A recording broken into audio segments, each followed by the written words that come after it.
All right, so I'm recording in a different spot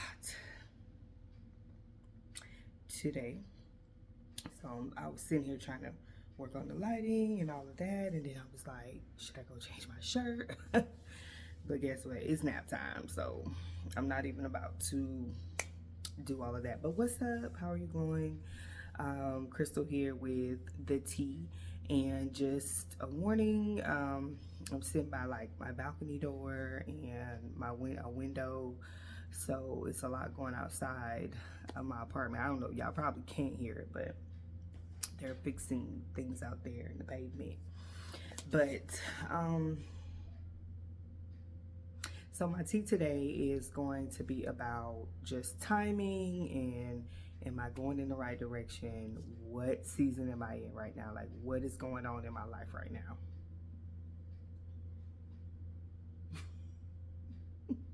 What is going on in my life right now? Am I even in the right place? Am I in, like, going in the right direction as a mom in all the roles that I'm playing? Mom, wife, entrepreneur, purpose, community. And I'm naming these different topics because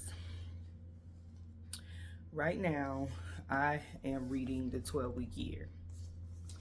I don't have the cover because my 1-year-old ripped it off, but I'm reading the 12-week year. And so here we go. I'm actually revisiting this book a year later, and I've had this book for years, and it's amazing how cycles happen, because I started reading this book April last year, 2022, and so I didn't finish it. And as I reflect on why, I'm just like, my motivation, my environment, just what was really going on with me where I couldn't complete a book, or I didn't follow through with what I did read in here, or what I wrote down, or the goals, or like that whole 12-week year. It's basically all about condensing a full year, 12 months, into 12 weeks. So each week becomes a month. Each week becomes a month. Each week equals a month. Each month equals a year. Okay, let me get this. So I'm trying to get it without going back and looking. Okay, so each week, because it's 12 weeks, is a year. Each day is a month in the year. So if you can't mentally grasp that, like, okay, let me find it real quick on what they're saying. So, and I should have had it marked where it said that, but I don't, because it doesn't come until, okay, right here it says 12 weeks equals a year. So let's see, where is it? But I'll put it in the description. But anyway, it's all about condensing 12 years into 12 weeks. Not y'all, I'm about to confuse y'all.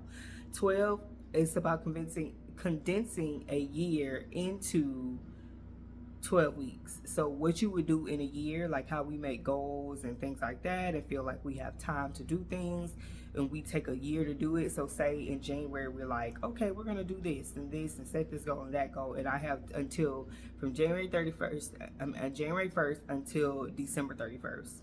So that's a yearly thinking. And so in the book it says, like, annualized thinking, like you think you have time that you probably really don't have, which causes you to put a lot of things off.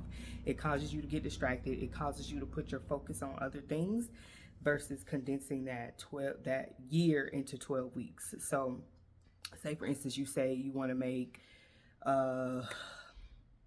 let me not use money, because money is my focus right now. But say you want to be more intentional about relationships or your marriage or friendship or whatever, family. So you say for 12 weeks, we're going to go on a date night every week for 12 weeks. No ifs, ands, or buts about it. We're not going to put that into a year. We're going to put that into 12 weeks, and we're going to make sure that we go on a date intentionally every week for 12 weeks. And so that's the goal. So then what you have to do is break that down into specific like actions towards it. And so if you've never been a person that has been intentional about dates or, relationships, friendships, or anything like that, but you want to commit to it more, first you have to commit. And then you have to say, okay, so I'm going to schedule our date nights for the next 12 weeks. And I'm going to find the locations or whatever we're going to do for the next 12 weeks. So we have 12 weeks of dates lined up. The time, the place, and the person who's going to watch our kids or whatever the case may be. We have all of that lined up. And you're going to do that straight for 12 weeks just to be intentional about your marriage, your relationship, date dates with friends or meetups or anything like that. You schedule it out for 12 weeks and you do everything you need to do. Whether you need to check in, reminder, check in with whoever is going to babysit or whatever the case may be, you schedule all of that out for 12 weeks, and that's you committing and being intentional. So this takes me back to really been seeking God about where am I at in my life, because things feel kind of all over the place. And so this morning I was thinking about the fact that I have a problem with moving from one thing to another, and it talks about multitasking in this book and how it's not good. And I've read that before, like how you try to multitask, you work on this thing, you work on that thing, you work on that thing, but you're ultimately not committing to one thing to see it and follow it through. You're actually causing more chaos, I guess, in a sense, or confusion in your life, in your mind, when you're multitasking. And I realized this morning how much I've been doing that over the years. I think about all of the unfinished projects, just things that I start, I don't complete, which is the same thing, unfinished projects. Just a lot of things that I've started, and I'll go from things, especially when it comes to business or trying to make money or anything like that. I'll start something and I'll be quickly moving on to something else.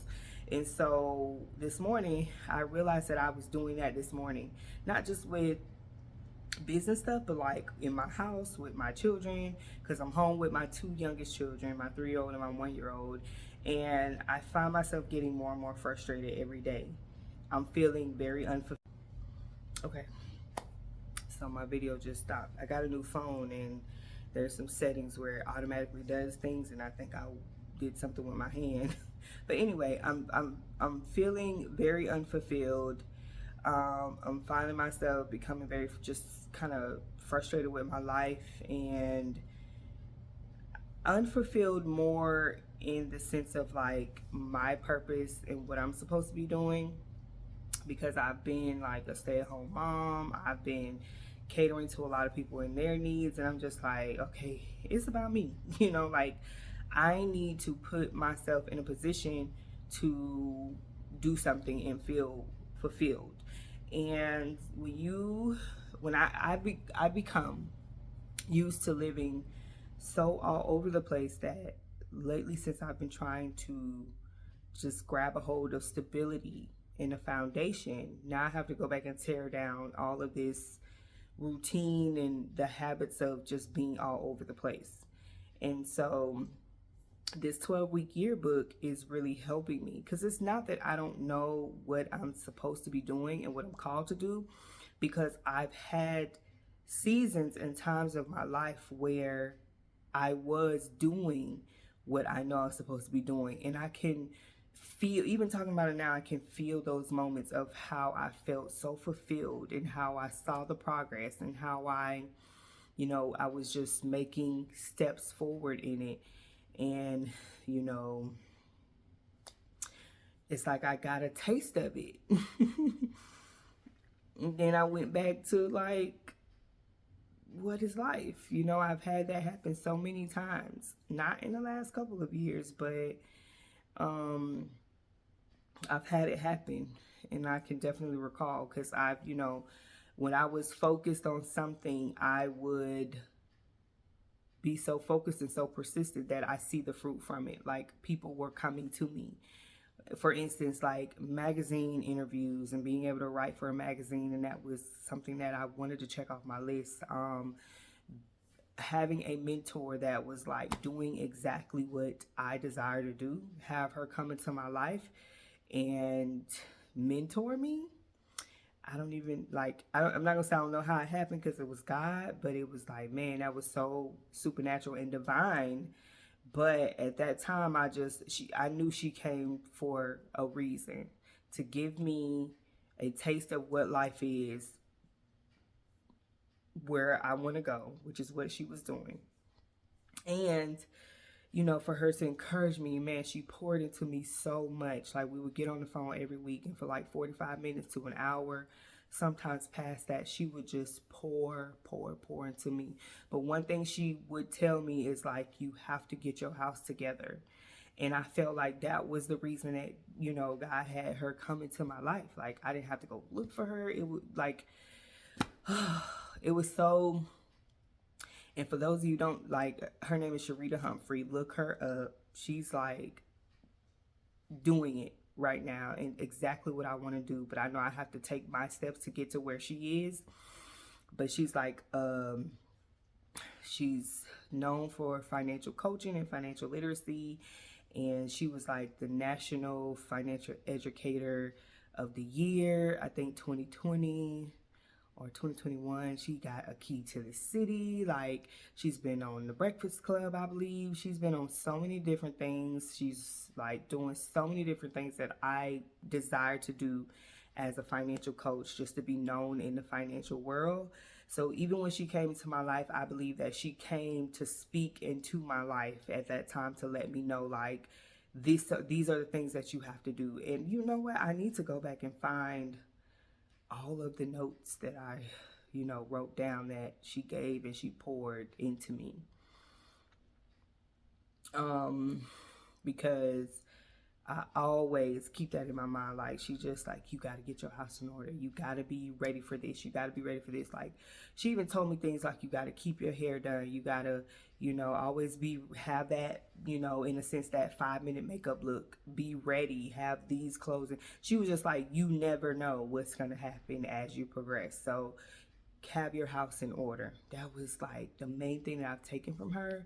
And it's like, multiple times out of the year, that always crossed my mind, like, Krystal, get your house in order. Because, you know, I truly admire her. I'm inspired by her. Like, she's been a speaker at these conferences that, you know, I just see myself there. But here I am like, Lord, what is going on? But, you know, those are times and seasons in our lives where we get a taste of what we're supposed to be doing. And I've had many of them.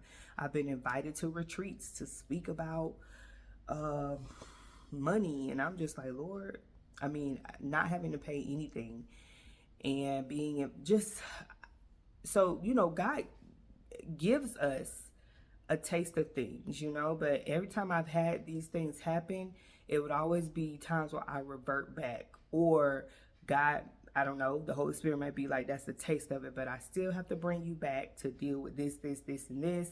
And so it's been something.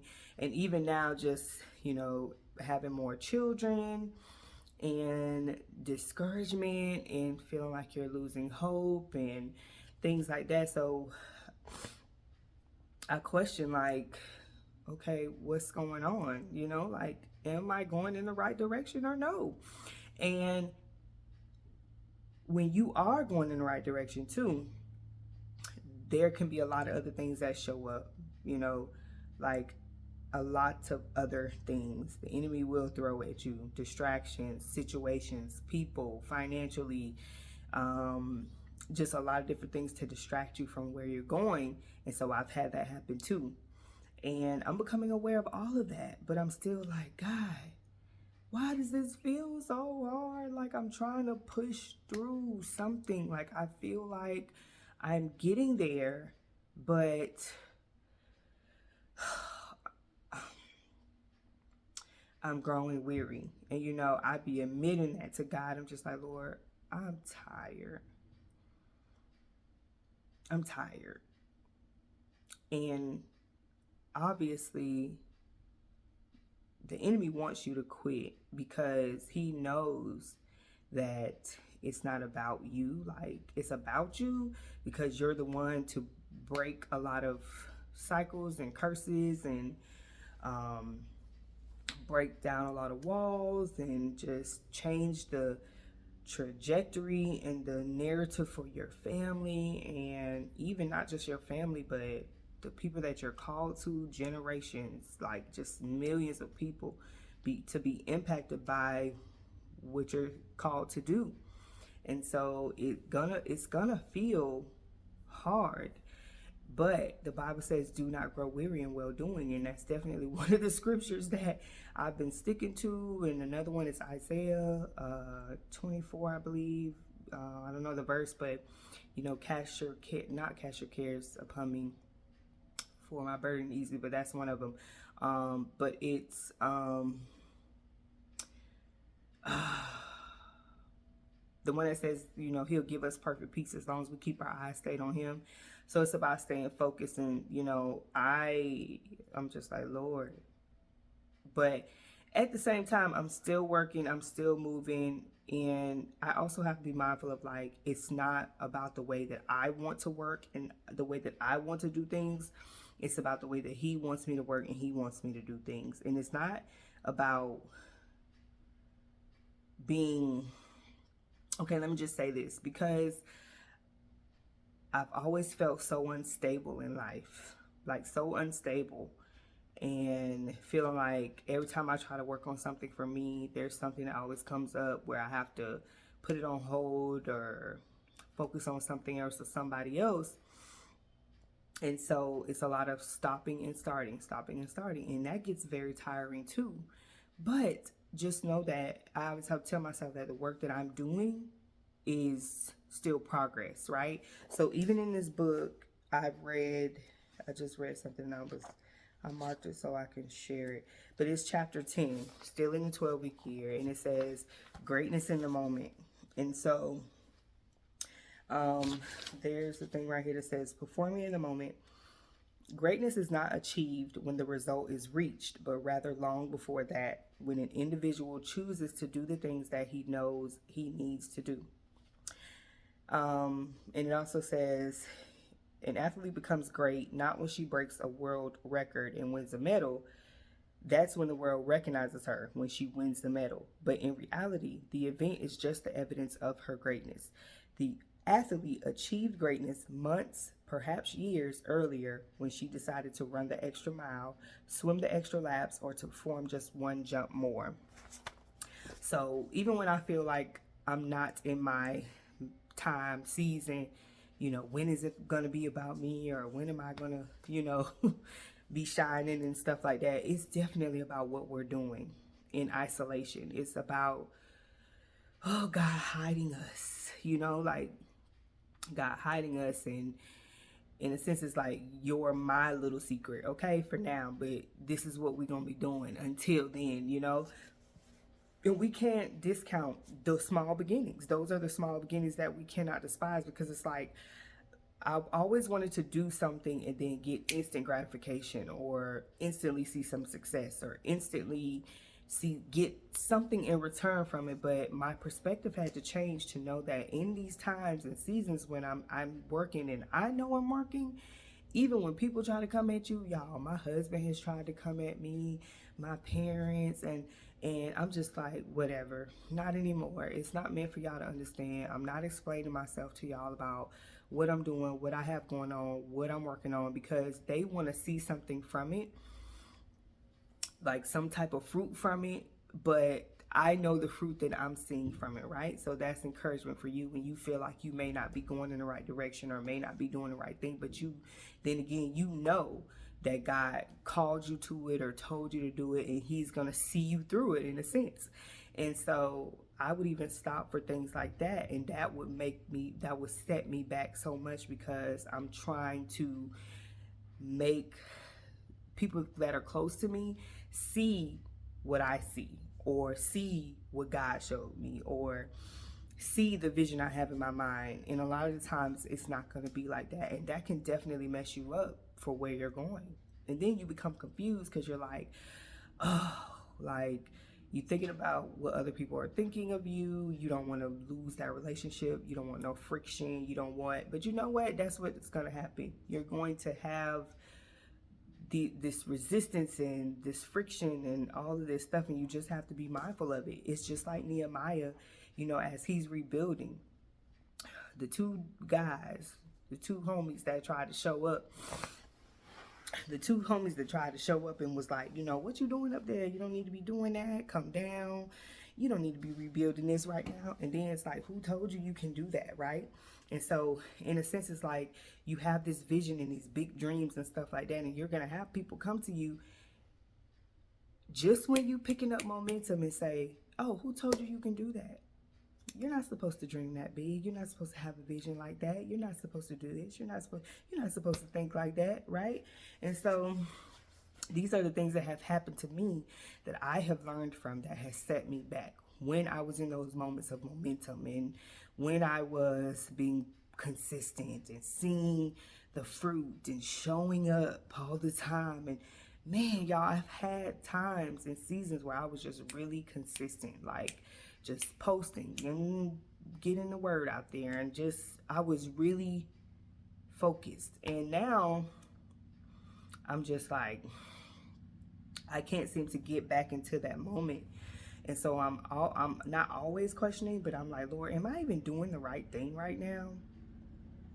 Am I even doing the right thing? Am I even going in the right direction? And so I had a conversation with a friend at church. And when we don't talk often, but we see each other at church, obviously. But when we do get the opportunity to talk on the phone, we are just speak for a few minutes. We always have these good conversations. And so she was sharing with me, about where she is. Actually, we had another mom walk up and said,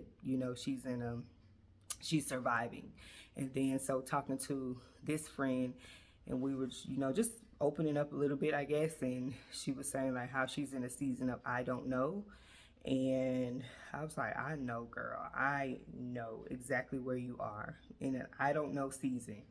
And, God is pretty much like, it's not meant. This is what he tell me. He was like, Krystal, it's not meant for you to understand. Like, I was sitting in church this Sunday that just passed. And today is April 24th. And I wrote it down. God was just like, it's not meant for you to understand right now. Just keep going. Just do what I told you to do. Stop trying to understand. The scripture says in Proverbs, lean not unto your own understanding. And y'all, I read that scripture so many times, but then it's like when you get it in the, like, I think it's Rhema word, I believe. Quote me if I'm wrong, but it's like the word just hit different. But you've read it all the time, but it's like where you are in your life, the word just hit, and it's like, oh, now I get it. Like, it's just like, lean not into your own understanding. Stop trying to understand everything. Stop trying to make everything work for you, or easy for you, or you need to understand before you go on and do it, or before you keep going. It's not even meant for you to understand. Just do it, okay? Just do it. We're rebuilding here, and you don't need to know everything right now. Just keep going. Just do it. I have made the path clear for you. Just go and walk. This is the time and season that you're in. And so she was sharing with me too, that's where she is. And I believe that when God does things like this to us, and we're just like, okay, what do I do next? What is going on right now? Like, even concerning other areas of our life, the times and seasons for parenting, our children, our relationships, our marriage, serving, all of these things. It's like, okay, what do I do next? What's the capacity? Like, help me to count the cost. Do I have the capacity to do this? She brought all of that up, even in something that she's in right now. And it's just like, I didn't count the cost before I got into this. So now I'm just like, this is not what I want to be doing. But, as a wife, which I totally relate to, out of, in a sense, desperation. And we get to desperation when we're trying to understand something. But out of desperation, she went and found a job. She's a homeschool mom. She went and found a job. And now she's like, man, I miss that freedom that I had because now I'm glued to a computer. And I did not count the cost of the flexibility and the freedom that I had before I got into this. I just wanted to make some money. So I say that because those are the things that we tend to do when we think we need to solve our own problems. And I'm not gonna lie, y'all, I'm almost there too, because I'm like, man, if I could just get a job right now and just make some money, and then to just kind of pick some things up, get some things going, and then I can quit, right?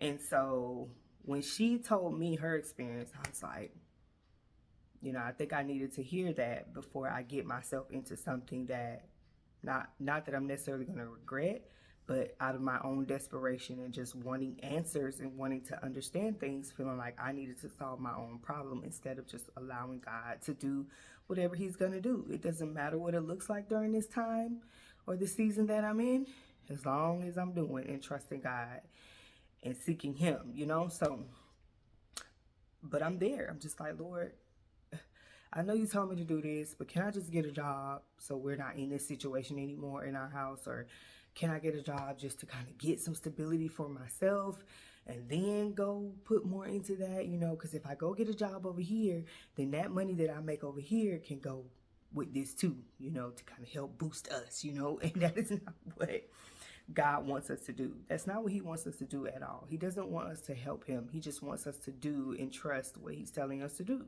right? And so in these times and seasons and kind of discerning and trying to, understand where God's heart is at for you, that's something that you have to consider. Because you don't want to be in the wrong place at the wrong time. You never want to be like that.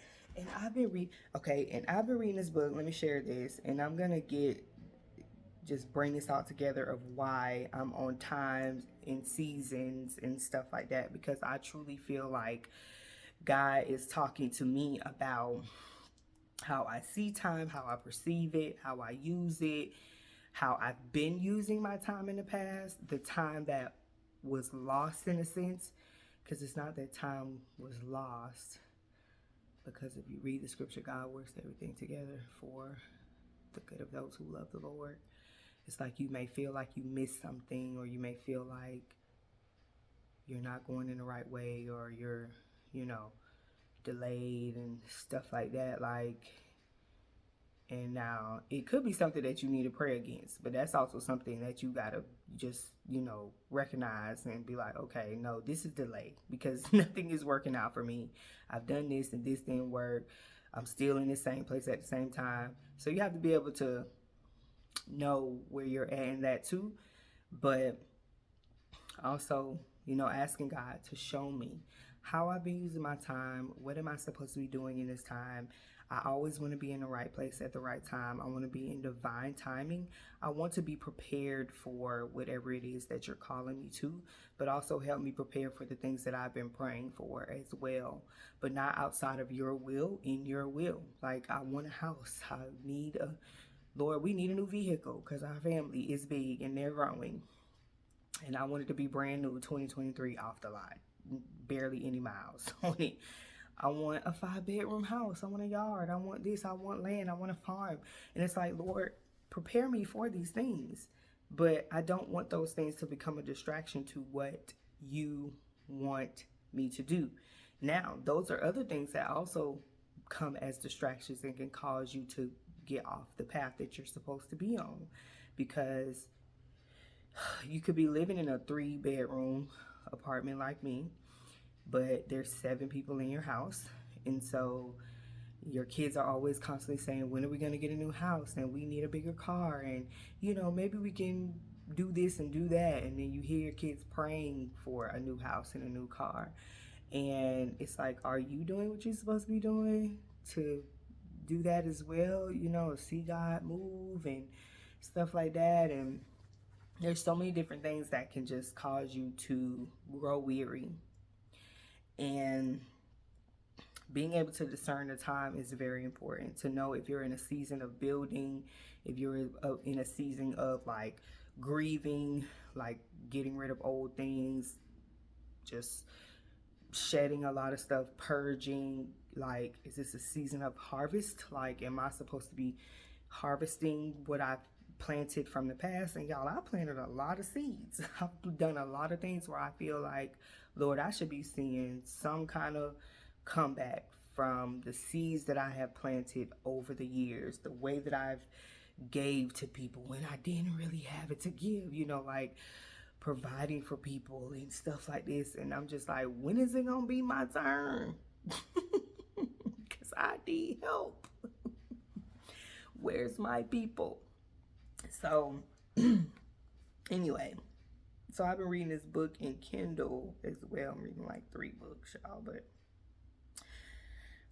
let me see here, and then I'm gonna close this on out if I can find it, because it's trying to make me feel like I don't know how to work this phone.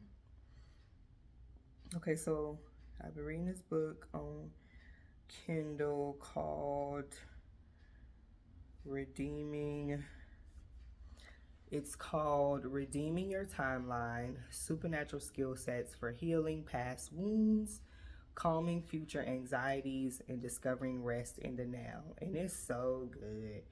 I bought this book a while ago too on Kindle, and it's one of those books that I actually need a physical copy for. But man, it talks about time, and it talks about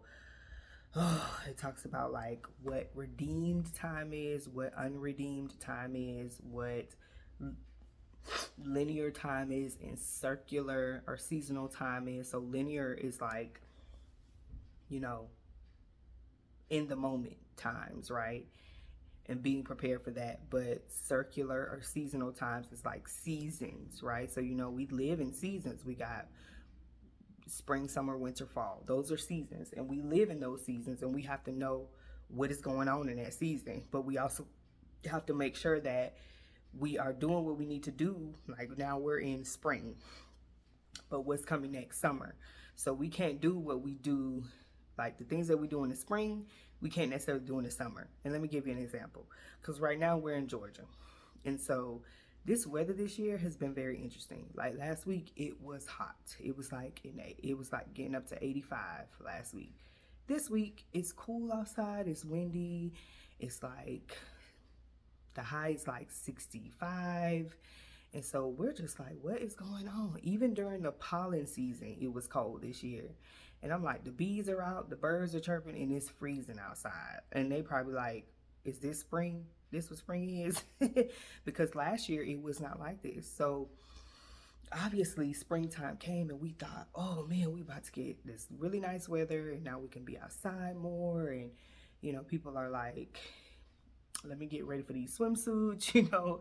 But here we are this week, we're putting on jackets, and it's cool outside and things like that. So obviously when summertime comes, it's gonna be totally different. It's gonna be hot. We're not gonna need a jacket. It's just gonna be different. So what we do in springtime, we can't do in summer. So that goes with your season, like your times in your life. So whatever you need to be doing in a particular season, just know that it's not in vain, because you're preparing for the next season and the next season and the next season. And you want to do that because you don't want to miss it. And so that's that seasonal time. And you know, seasons always repeat. It's not different. Like we got spring, summer, winter, fall every year. We don't have like spring, summer, winter, fall, then summer, spring, fall. Like it doesn't change. It doesn't mix up at all. So just know that season after season after season, one season is going to bring something else for the next season and for the next season. So that's how you have to start seeing time. He also talks about unredeemed time and redeemed time. So redeemed time is when like things are progressing and things are lining up. You're in alignment for the assignment. And then unredeemed time is when things are being lost and you're regressing and you're just not in the right place at the right time. You know, like things just seem like it's not moving forward. And honestly, y'all, I feel like that's where I'm at. I may not be, but I don't know. So that's a really good book. Redeeming Your Timeline by Troy Brewer. Um, yeah. And so along with that, I'm reading the 12-week year. And also there's another book called The 4-Hour Work Week. I was reading that one. I really felt led to read that one, and that's another book that I've had for a long time. But I pretty much finished it, and it talks about like how you set up your income or a business to run 4 hours a week, meaning it doesn't really need you, right? But when I was reading the book, I just felt like I wasn't there. And sometimes God will have you do something in a season that you're not necessarily ready for, but it's preparing you for when the opportunity comes. So at that time, I was like, Lord, why you got me reading this book? Because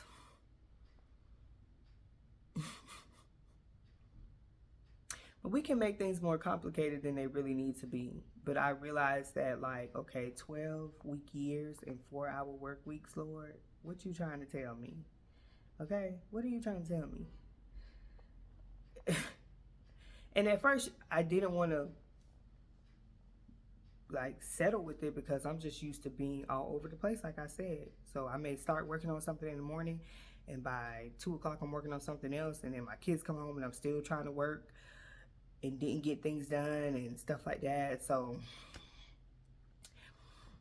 that's just where I am. But we have to trust God. You know, I was telling my friend, I was like, you know, you just have to go to God, and you have to, first of all, keep asking Him, but also rest in the time that you're in, you know? Like, and if you feel like you didn't make the right choice by getting a job and you weren't supposed to do that, you just ask God to forgive you.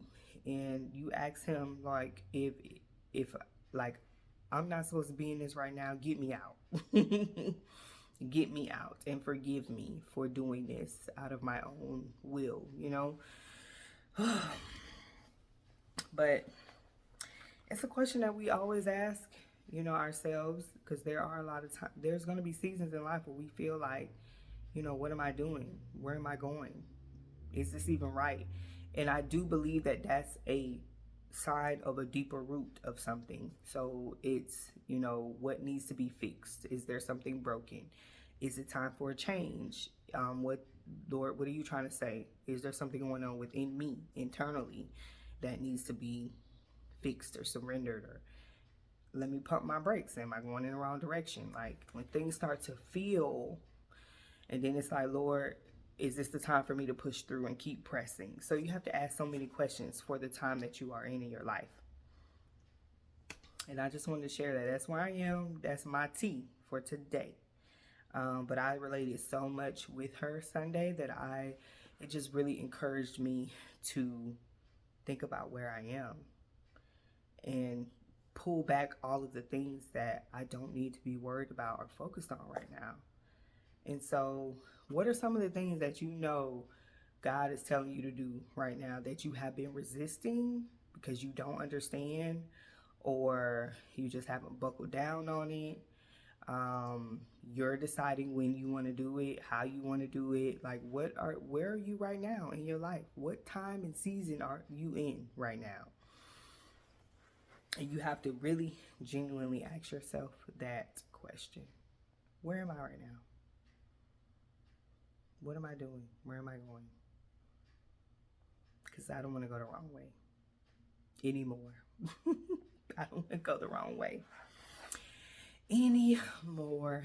So, man, I really felt her heart though, because I'm just like, everybody is in this what is life season. Like, what is going on? And my heart, I always want to jump in and help people figure it out. And I had to pray about that too, because I was like, Lord, I want to help her. But I had to stop at that too, because I'm like, I want to help her because that's where I am too. And so let me just get that fulfillment of helping her find her way. And then it's going to be back to me and like, okay, Krystal, now you still got to find your way. Because you done stopped and helped her, you know, find her way. So, yeah. But yeah, that's my tea. I'm at my 30-minute mark. So I just want to encourage you, if you're a wife, a mom, wherever you are, it's all about you and your identity first, because those are just roles that you play.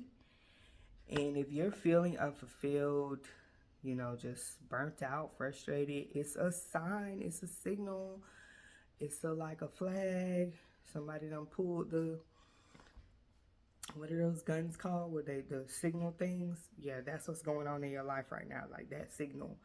And you have to answer that. Like, you have to go to God and just like, Lord, I see it. I see you pulled the trigger. What's going on? You know, tell me where I am and what I need to be doing and what is the season of my life. Because we don't have time to be walking around confused and chaotic. And is this my press through season? Is this my push through season? Is this the season that I gotta keep pushing, not in my own strength because I'm tired? Not in my own strength, but yours. You know, like, your will be done. I need your strength. I'm nothing. I can't do it no more, but you gonna keep me going.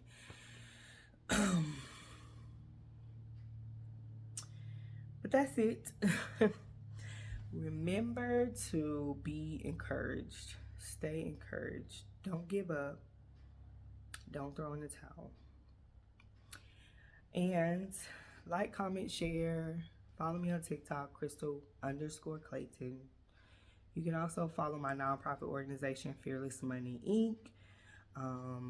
www.fearlessmoney.org.